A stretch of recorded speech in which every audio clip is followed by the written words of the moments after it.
The Ford Mustang stands out as a truly iconic American car, having been produced in large numbers since the mid-1960s. It's not just a car, it's a worldwide phenomenon, widely celebrated and customized. You might recognize it from its memorable appearances on the big screen, like in movies like Bullitt and Gone in 60 Seconds. In the 21st century, the Mustang has become a global symbol and turns heads every time it's on the road.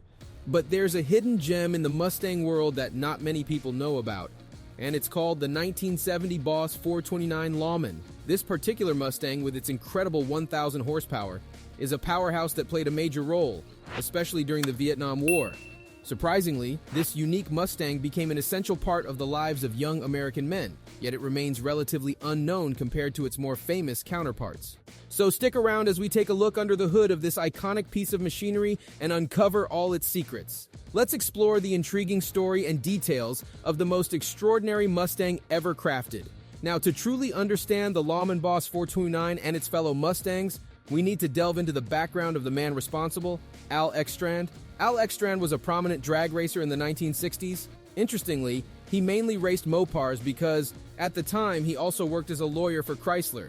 This connection with Chrysler explained his preference for their cars on the drag strip. However, despite his Chrysler ties, Al was a passionate racing enthusiast who strongly believed in the future of drag racing. In 1966, Al teamed up with Chrysler to establish the American Commando Drag Team, a program aimed at taking drag racing overseas as a competitive series. The program, which had a catchy name, continued throughout the 1960s, introducing drag racing to countries like England and Sweden. It's worth noting that the vibrant street racing scene in Sweden today likely has some roots in this drag racing initiative led by Al. Fast forward to 1970, and the Lawman Mustang program took off. During this time, the U.S. was grappling with a significant issue of road fatalities, averaging over 50,000 each year. Cars in the 60s and 70s weren't as safe as they are today, prompting the need for innovative approaches to address these concerns. During the thriving era of street racing, Ford seized an opportunity to tap into Al's grassroots marketing expertise to promote automotive safety for troops overseas. The goal was to ensure returning soldiers could safely hit the road back home. With a keen sense of their audience, Ford decided to blend safety promotion with the exhilaration of driving by, showcasing some of the fastest cars in their lineup. For this purpose, Ford commissioned the production of 6 Lawman cars. The manufacturer teamed up with such major sponsors as Goodyear, Motor Wheels, Hearst, Hooker, and B&M to create 6 of these cars. Sponsor names were on the cars as well as their equipment. All the cars were built in Dearborn, taken from the Ford assembly line, and shipped to Roy Steff Enterprises in Fairhaven, Michigan, where they were modified and converted. 5 of them boasted the potent 428 Cobra jet engine, conservatively rated at 335 horsepower. While the Cobra jet cars were already impressive street machines, the 6th Lawman car was the Boss 429 Mustang, a true collector's treasure. The Boss 429 featured a Hemi-headed all-aluminum engine, making it one of the most coveted Ford engines ever.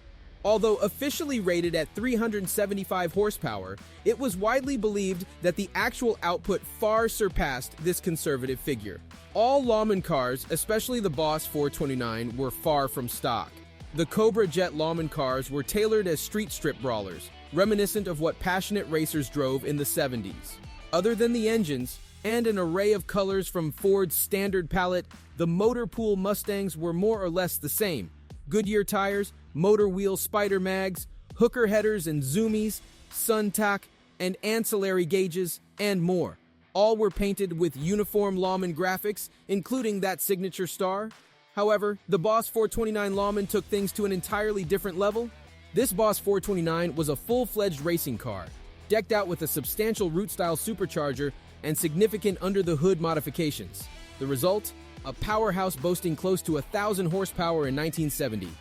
The immense power led to a distinctive quirk, the need to swap out the original 4-speed manual for an automatic transmission, making it the sole automatic Boss 429 ever produced. There are speculations that crafting this specific Lawman Boss 429 in 1970 came with a hefty price tag of $20,000, a significant sum in those times. As these Lawman cars were shipped to the Pacific, approximately 40,000 troops had the chance to witness these cars in action and attend safety demonstrations held across Vietnam, Japan, South Korea, and the Philippines. However, tragedy struck during transportation from one base to another. While loading the Boss 429 onto a dock, another shipping container accidentally dropped onto the car, causing irreparable damage. This Boss 429 was a pivotal part of the Lawman program, and losing it was not an option.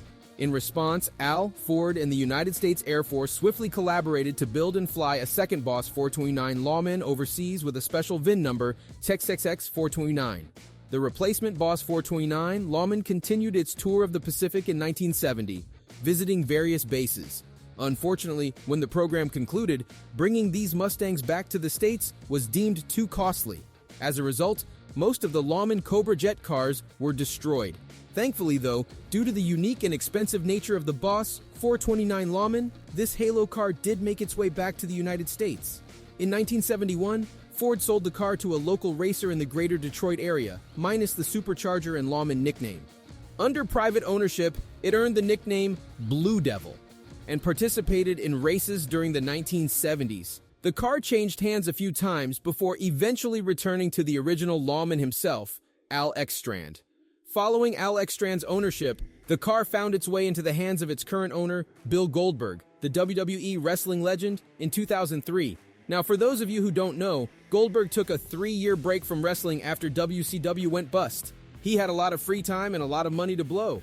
So as a result, the WWE champion began collecting automobiles. To this day, Goldberg's historic automobile collection is still one of the best in the country. He respects his vehicles as if they were his children and keeps them in immaculate shape. Above all, he isn't afraid to get his hands dirty for restoring them or reconstructing them from the ground up. Under Bill's ownership, the Lawman car underwent a faithful restoration, restoring it to its full 1,000 horsepower, supercharged glory of sheer craziness. In 2018, he finally made the exciting decision to give the Lawman a complete redo, and he handed over the task to Marcus Angel of Scottsdale, Arizona, a specialist renowned for his expertise in restoring various early Mustang models. After almost 2 decades since its initial purchase, the Lawman was finally restored to its former glory and was all set to hit the roads again. And let me tell you, the sound it makes without any mufflers is absolutely exhilarating. The restored Lawman proudly sports its iconic Lawman livery, featuring a powerful supercharged V8 and a pristine white interior straight from the factory. Adding to its distinctiveness, the car is now equipped with a one-of-a-kind parachute. Under the meticulous care of Angel Restorations, this historic icon underwent a thorough process, stripped down to bare metal, and carefully rebuilt using original parts whenever possible, paying homage to its sponsors from 1970, Hooker headers and motor wheel. The Lawman still proudly showcases its zoomy exhaust and spider wheels today. The construction of the Boss 429 aimed to demonstrate what these cars could achieve in skilled hands, surpassing the offerings found in standard showrooms. The Lawman serves as a testament to the dedication put into its restoration, preserving the unique features that make it a true automotive masterpiece. Because Goldberg's car is the only automatic version in existence, it is in a class of its own. So it makes sense why it's his favorite car, and we agree, it's a one-of-a-kind vehicle for 2 reasons: power and historical importance. After all, this quarter-mile beast, dubbed Super Boss, has a fascinating tale and a hefty price tag of over $132,000. So there you have it, a brief yet captivating history of the Lawman Boss 429 and its Cobra Jet counterparts. Which feature of the restored Lawman Boss 429 impressed you the most? Let us know in the comments below. If you enjoyed this video, make sure to drop a like and share it with other car enthusiasts. And hit that notification bell for more documentary-style videos on the world's most interesting cars. Until next time, stay tuned for more exciting automotive adventures.